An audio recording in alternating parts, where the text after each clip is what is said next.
فأعوذ بالله من الشيطان الرجيم بسم الله الرحمن الرحيم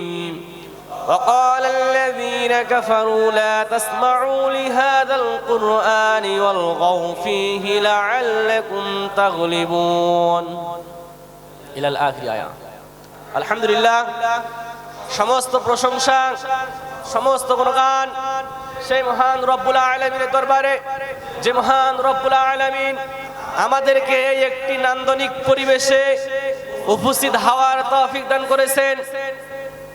সেই মহান মনিবের দরবারে আমরা কালিমাতুস শুকর আদায় করি আমরা আকাশ বাতাস মুখরিত করে অন্তরের অন্তরস্থল থেকে বলি আলহামদুলিল্লাহ এরপরে আমাদের বিশ্বনবী যিনি অক্লান্ত পরিশ্রম করেছেন ইসলামকে প্রতিষ্ঠা করার জন্য যিনি বিভিন্ন প্রান্তে ইসলামকে ছড়িয়ে দিয়েছেন ইসলামকে কায়েম করার জন্য ওই বিশ্বনবীর উপর দরুদ পাঠ করি বলি সাল্লাল্লাহু আলাইহি ওয়াসাল্লাম প্রিয় উপস্থিতি সময় সংক্ষিপ্ততার কারণে সংক্ষিপ্তভাবেই আলোচনা করার চেষ্টা করব আমার মাবুদ যদি আমাকে তৌফিক দান করেন তো আমা তৌফিকি ইল্লা বিল্লাহ